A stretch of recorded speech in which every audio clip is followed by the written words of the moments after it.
Hello everyone and welcome to Sportsballin. I'm Dylan Simmons, joined by my co-host Evan Snyder and TJ Warner. In honor of Daytona Week and Darrell Waltrip, boogity, boogity, boogity, let's go racing, boys and girls. The Daytona 500 was held this past Sunday and saw a wild 65th edition. Super Bowl of stock car racing saw crashes, passing, and drama. In a race that featured drivers like Joey Logano, Chase Elliott, Jimmy Johnson, and Travis Pastrana, it was Ricky Stenhouse Jr. who won and ended a 199 race losing streak.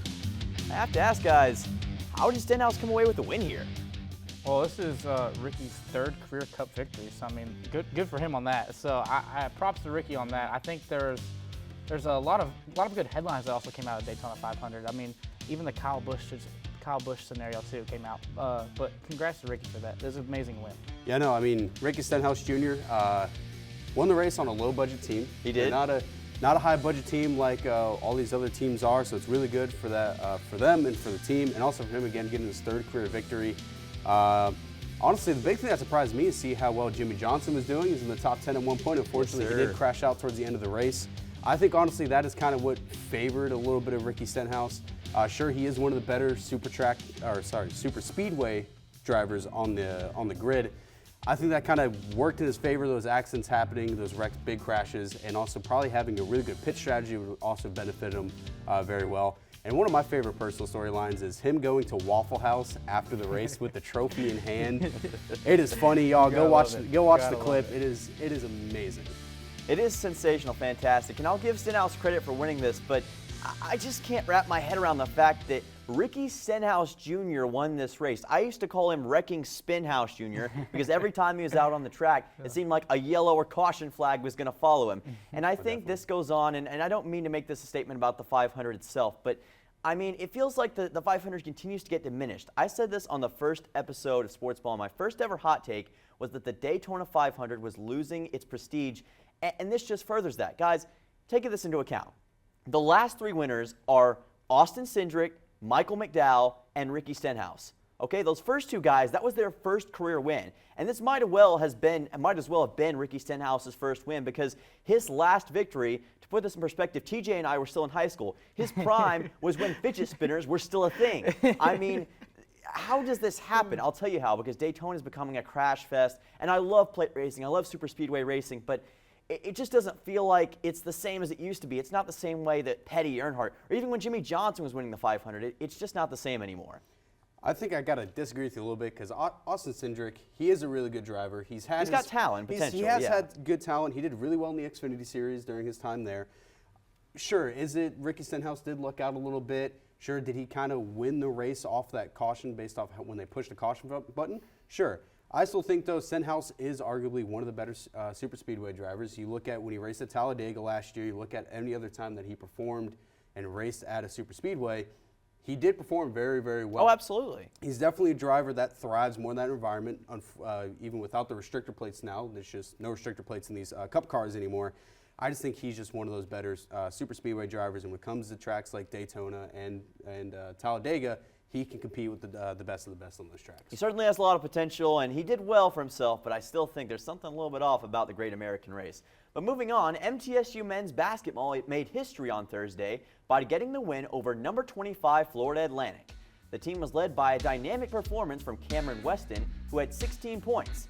That is not to undersell guys like Elias King, who also had 15 on the night to go with 5 rebounds.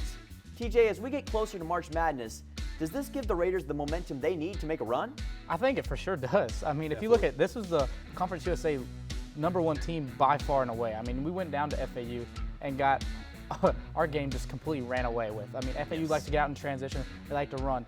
This MTSU team that showed up the other night is a completely different MTSU team than we've seen all year long. I mean, they just wanted all the 50-50 balls that went. It went MTSU's way all night long, and momentum switch. Anytime FAU started to get momentum, we've talked about it earlier. Eli Lawrence is like turning into be the guy when MTSU needs to like kill the momentum. Oh yeah. He's hit some big time shots against FAU to kind of like chill them out and get MTSU back on track. And another name that people don't talk about is Justin Buford. I mean, that guy, he defensively was on fire that game, and then hit 4 clutch free throws to make sure MTSU kept the lead and hit a couple big shots down the stretch too. I mean, this team, if they can play like they did against FAU, they can make a tournament run in Conference USA and potentially even be in March Madness, I think for sure. Oh, definitely. Piggyback what you said, TJ, about defense. MTSU does like to run some full court pressure, and Elias King is a heavy contributor to that, as well as Justin Buford. You also have Teofilo Leonard, who comes in with key blocks throughout, not only against FAU, but throughout the entire season.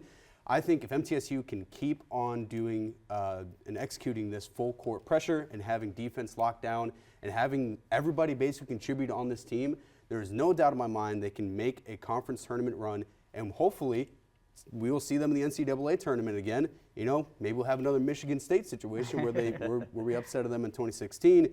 I would personally love to see them back in there because those are my guys. And also, too, shout out to Elias King. Again, he went 3 for 3 on the night for three-pointers as well. Really stepped up his three-point shooting compared to last year. And I think that's also been a huge benefactor to the success MTSU has had all season. Yeah, and this team likes to get out and run too. So like if you get them on the heels defensively, if they're doing really good, they're long and athletic and lengthy. I mean, if this team can get out in transition, those are the type of buckets they can get. If you just get Cam Weston out in transition with Teofilo Leonard and Elias King running with them, I mean that's a dangerous trio to watch out for. And that's exactly why the full court pressure defense works so well for MTSU, because they're big, they're long, they have really good presence on the court, and that's what, honestly, you get out in transition like you said, you can't stop the team. It keeps working, and again, this is the first ranked win for MTSU since that fateful win in the game over Michigan State when they turned the world upside down. And again, the biggest thing that I saw as well, they out-physicaled and out-rebounded the Owls. 40-32 advantage in the rebound department. That helped them out a lot. You have to consider also, in the second half, they started off with a 16-4 run after being down 1 going into the locker room. And again, the bench played incredibly well. This showed the potential that this Raiders team has. They could definitely make a run, could be dangerous in the future for whatever team has to come across their path. Things certainly went well for Florida Atlantic, and not so well for Florida Atlantic, I should say. And they went like the NBA All-Star game in this one, a complete train wreck. When we come back, we will have the Grizzlies leaving the Jazz in a lake of salt and the Predators getting lost in the wild against Minnesota. All that and more when we come back on Sportsballin.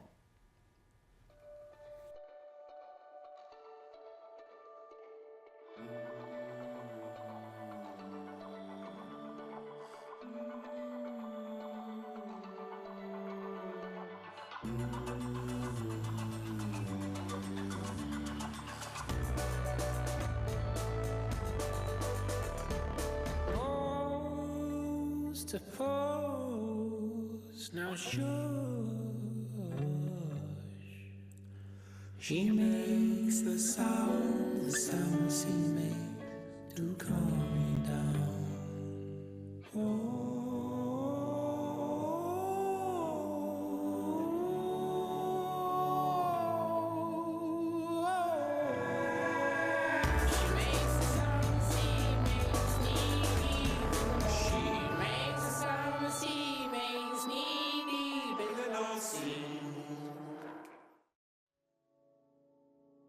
I'm here. Can you see me? Because I feel like I'm invisible. Like this whole place is invisible. If it weren't for the nightly news, no one would even think of this place. But down here, things look different. Down here, our spirits are bright and our dreams are vivid. And if given a chance, that's what the world would see.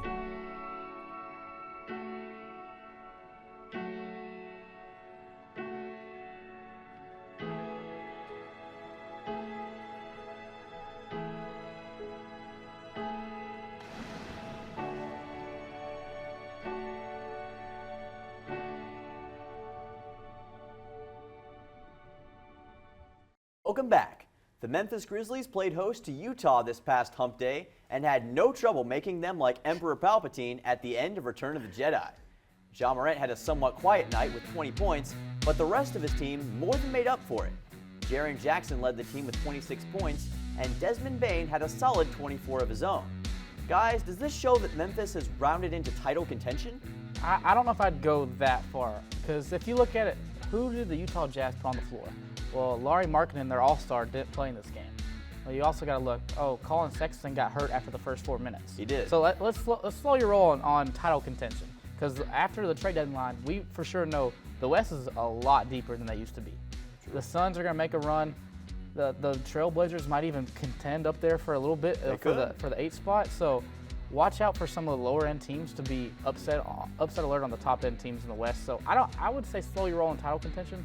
I mean, the Grizzlies are a top 3 team in the West, no doubt about it. Absolutely, yeah. They're a deep team. Don't get me wrong. I'm not trying to say they're not. I think if they can get Luke Kennard into a situation where he can play valuable minutes off the bench, that's going to open up a lot more options to them offensively. If they can just get him to work defensively, though. Yeah, I have to say, this is a good bounce-back win for the Grizzlies, though, coming off a loss to the Celtics. And heading into the All-Star break with a win is always a great feeling, always boosts morale. Big time. For the team. Got to disagree with TJ a little bit. I think the Grizzlies, sure, they played a Jazz team that wasn't at full strength, and maybe it was a little too close for comfort for the Grizzlies kind of towards the end of the game. But I honestly think they're one of the top teams in the West right now. Sure, you have the Suns that are beefed up now with KD and Chris Paul over there. I just think the Grizzlies have it. Like, if this entire team can come together and play well, because you look at Desmond Bane, who dropped 24 points. You also had Jaren Jackson Jr. drop 26, Ja Morant dropped 20. If you have those guys benefiting towards the win, you have all the bench players playing their roles and playing what they need to do to get this team up there and also keep close games close and also just kind of extend the lead when they have it. I think this team will have no problem in the Western Conference whatsoever when it comes time for the playoffs. And here's what I'm going to say, and I think I agree with you on a lot of these points, because what I saw last night was the true power of the Memphis bench especially. The depth of this team really showed through. And Ja, he didn't have the best night, but what he did really well was he was a great facilitator of the ball. He had 9 assists last night to go along with those 20 points. And Jaren Jackson, man, he came alive, 26 points. He was showing out. You talk about the stat line. He had an impressive night, as did guys like Desmond Bane. And it shows that Ja, he doesn't have to be a superstar every night. If he can get some help with that bench and with that depth, the team itself can be that title contender. And it's huge for a player like Ja because it takes so much weight off of his shoulders.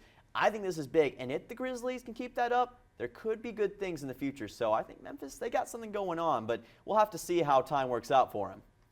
The Predators were not as fortunate, though, as they suffered a 4-3 loss to the Minnesota Wild. Thomas Novak became an unsung hero with 3 total points coming off 1 goal and 2 assists. And Yossi and Niederreiter were their typical scoring selves. Still, it was not enough to overcome Kirill Kaprizov's 2 goals and Minnesota's well-oiled machine offense.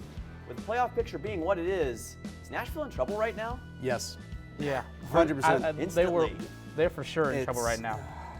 We're gonna talk more about it later in the show. Yeah, I guess. a little bit later. We'll kind of debut on it, but yes, Nashville Predators are in fact in trouble. Yeah. This 4-3 loss is, I mean, I guess it's not a terrible loss, but it's not one you feel good about after losing that type of way. Yes, I mean, there are some good takeaways from this game, however. The Predators did score late in the third period to tie this game up, but inevitably a very unfortunate tip off of Niederreiter's arm into the Wild player to score the game-winning goal for the Wild. But there are some good takeaways from the Predators from this. You kind of show that, Niederreiter, Roman Yossi, all these guys are still contributing to the offense.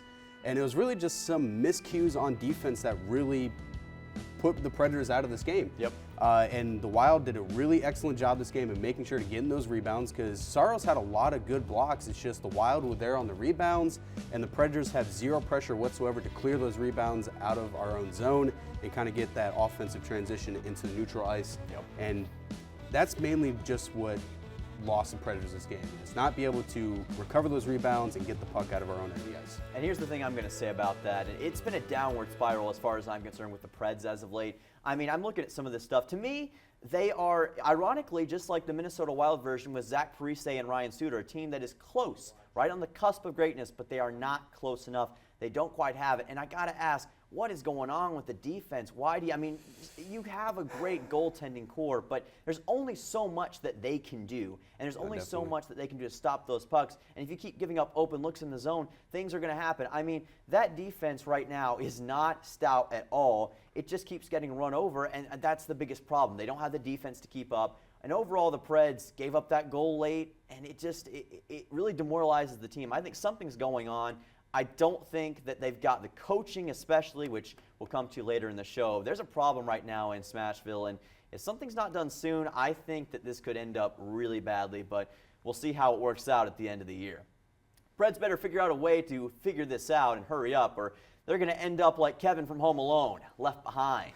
When we come back, it's time for those most famous words on Sportsballin. Our Hot Takes of the Week will be coming up right after the break. Stick around. America, welcome home the brave. The brave men and women who serve their country are coming home. Home to their cities and towns. Home to their mountains and valleys. Home to their families and friends. Home to America. Some of these warriors are coming home with wounds you can see, and some with wounds you can't see, like post-traumatic stress disorder. Wounded Warrior Project was created to provide the support these wounded veterans need to ensure their return to America is well-adjusted and successful. But we need your help to ensure that our mission is a success. Help us honor and empower these wounded warriors. Contact us at findwwp.org. America, welcome home the brave.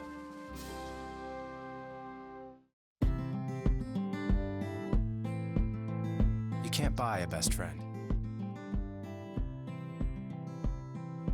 You can love them, pet them, care for them, whether they want you to or not. You can take a picture or 50.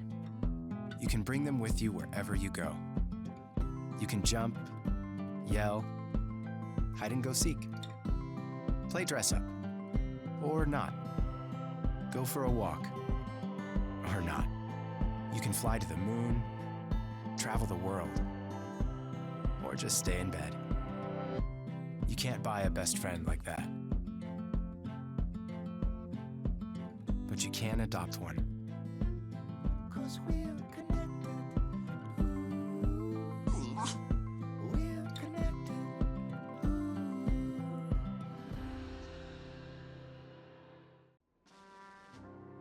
From Iraq and Afghanistan, our brave warriors are coming home, wounded. Some with wounds you can see, some with wounds you can't see. Wounded Warrior Project was created to support our men and women coming off the battlefield. Please help carry these warriors the rest of the way home. Get involved at woundedwarriorproject.org. Let's get this campfire started with our Hot Takes of the Week. TJ, what do you have for us? So my hot take of the week is Mac McClung has been the best dunker in recent years in the NBA dunk contest. And I don't think it's that hard or that far-fetched even. Because if you look at it, the last great dunk contest we've had is Derrick Jones and Aaron Gordon. And before that, it was Zach LaVine and Aaron Gordon. And call me crazy, but I think Aaron Gordon got robbed both those times. But since then, the dunk contest, the dunk contest has been meh at best, you know? So like, Mac McClung really brought back the fire. I mean, if you look at it, if you look at the stat actually, there's not been a whole crowd, the whole stadium hasn't stood up for a dunk contest, like for one specific player at the very end in the last 3 years. The whole stadium. So when you know everyone's standing up for Mac McClung, you know it's special. You know it's special. I'd always say he has really impressive dunks. I'm not going to argue on that one. He's really good at his craft. He knows what he's doing. Like, I mean, a 6-foot point guard doing that. That's yeah, like no, insane. I didn't know he was 6 foot until now. That sounds kind of crazy. But I think he might be like also a 6'1", 6'2", maybe. But like, I think also too, the dunk contest has lost a bit of its magic because you don't have guys who should actually be in this partaking, such as John Morant. That's somebody I would love to see in it, but he said in interviews that he has no interest in doing it. Zion Williams is another one that I would love to see out here, which he's kind of talked about how he wants to do it, but I think mainly just injury look at his stuff head. like that. His head, He almost hit the rim. Yeah, no, I'm rim. agreeing with you. Like, you know, he has some really good dunks, but I just think the strength of the field in the dunk contest these past couple years hasn't been that strong. That's a fair point.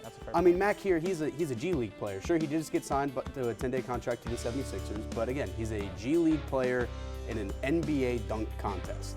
That's where I kind of. If you hear Kenny the Jet Smith, I don't know if you listened to the NBA dunk contest. Oh, when I he was listened to commentating, commentary. he said the NBA star is born for the next 48 hours. So, You know, I mean, and we're in that 48-hour period. So Yeah, he's who knows my after NBA those star. 48 hours, I though, think he I think fizzles he's out. a future star too. Now, you know, I'm going to keep mine short, but here's what I'm going to say. That same quote from Kenny the Jet Smith came ringing around in my head. Let's go home, ladies and gentlemen, because there was nobody that was beating him. That was absolutely fantastic. He is bringing back the dunk contest in full force. But Evan, what is your hot take? All right, we already foreshadowed it a little bit, but the Predators won't make the playoffs. It's sad to say. Might hold back some tears here. But even though the Predators do have a positive record right now, we're over 500. I just don't think they have what it takes to finish this playoff push and kind of make a push for it. Because the Western Conference for the NHL is really stacked right now. You even look at the Eastern Conference too, which is a whole nother beast in itself. I mean, you've seen the Bruins highlights, that game, which is an absolute massacre, and the Bruins just Domination. dragged us through the mud, but that's something, you know, for another time. I just don't think the Predators have what it takes. You mentioned it too, Dylan, a little bit. Our defense has been lackluster. Our defensive zone has been awful. We're not really being that productive on offense. You really just have Niederreiter. You have Cody Glass contributing a little bit. You have Roman Josi contributing. I just don't think this team could come together and make that playoff push. And you look at the strength of the Western Conference, it's just not possible. Unless some teams really fall flat in the West, I don't think the Preds even come anywhere close to getting that wild card spot, because the Calgary Flames are above them, and they're a lot closer to that second wild card spot than the Predators are. Here's what I'm going to say about the Preds, and especially with this one. I've got to ask, why are they continuing to do the same things they've been doing the past few years? I mean, Hines. you still, and yep, I'm going to get to that in just a second, because they have the 5th worst power play in the league. How have you had the worst power play in the league, or one of the worst power plays in the league for the past few years, and you still haven't fixed it? You have a defense that can't stop a light breeze. I mean, what do you expect to happen? And it's not that the Preds don't have talent, because they absolutely have talent. But again, as I mentioned, goaltending is a huge issue right now. I mean, it's not a huge issue right now, but the defense is costing the goaltending massively, and you just can't keep that up. And I think they've got the pieces to make it work, but John Hines is not the answer. And I think after the season, if he can't prove himself, if the Preds don't make the playoffs, which I don't think they will, I think that John Hines needs to go get the pink slip and go bye-bye. I don't want to see him anymore. I want him to be gone, out of here. End of story. No more John Hines. I think it needs to be over, man. Yeah, I definitely agree with you. I mean, sure, again, like I said, the Preds are having a winning season right now.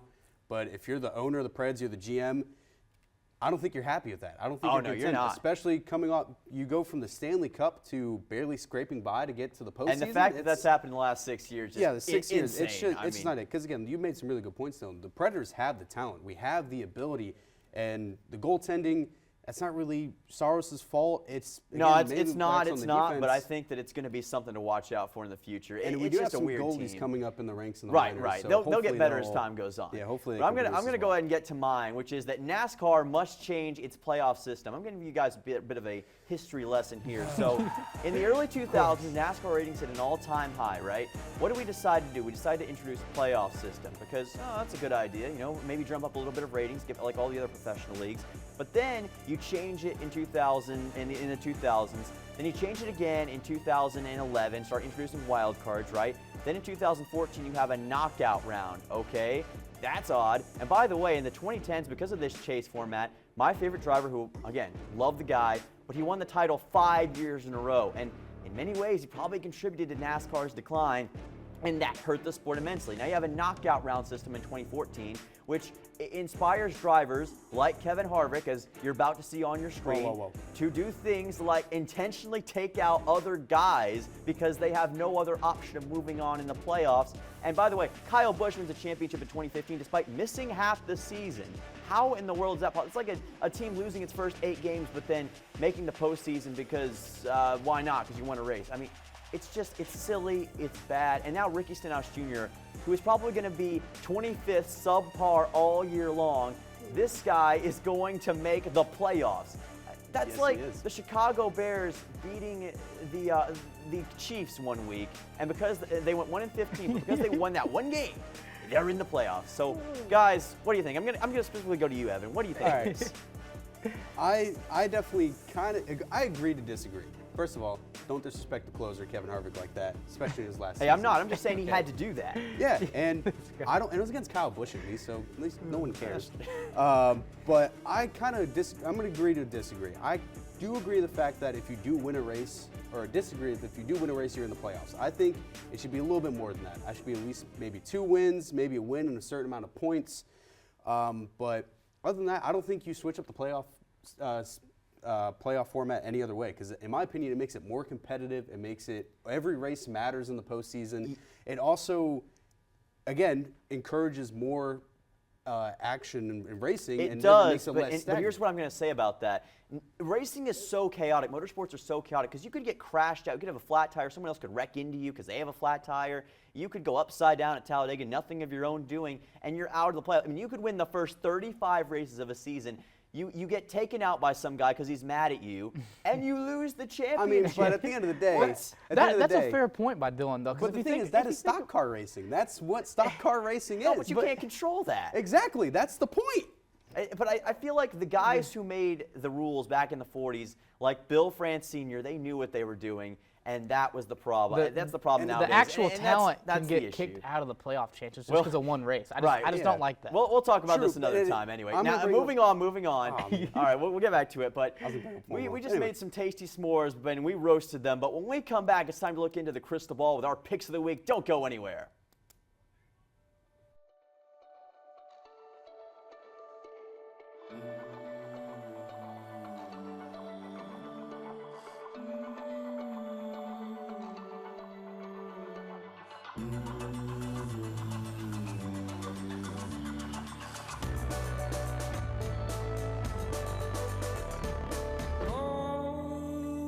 To pose, now shush. She makes the sound she makes to calm me down.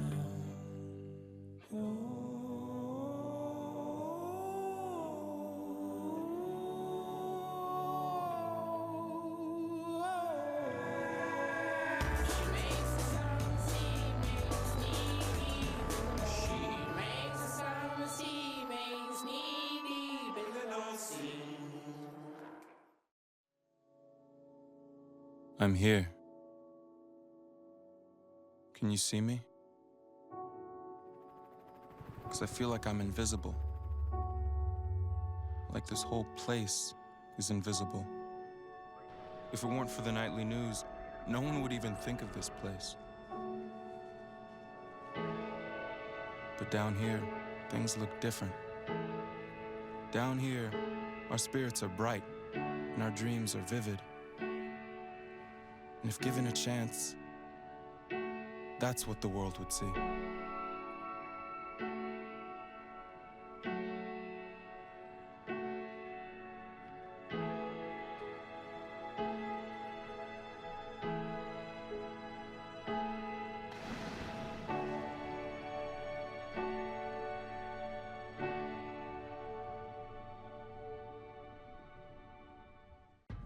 Welcome back to Sportsballin. It's time for our picks of the week. Let's get right to it. First up, we've got Predators versus Canucks Tuesday at 7. TJ? I'm actually going to take the Predators on this one. I'll take them to finally get a victory under their belt. I'm reluctant to say it, but Predators are going to win this one. I think if you lose to Canucks, you've got massive, massive problems. Huge. Preds win this one. You better win this one. Please. And lastly, we've got Grizzlies versus Sixers Thursday at 6:30. Guys, pretty quick here. All right, I'll take the 76ers because of Joel Embiid. I'm going Grizzlies. Ja Morant pops off. I think that it's going to be Grizzlies. They get the upset here. Big-time performance from Ja. But that's all we've got. And as the SpongeBob would say, it's the closing time, the saddest time of the day. That's all the time we have here on Sportsballin'. But make sure to tune in each week here to Blue Raider Television to catch our new episodes. And for TJ Warner and Evan Snyder, I'm Dylan Simmons saying so long. And remember to have an electric night.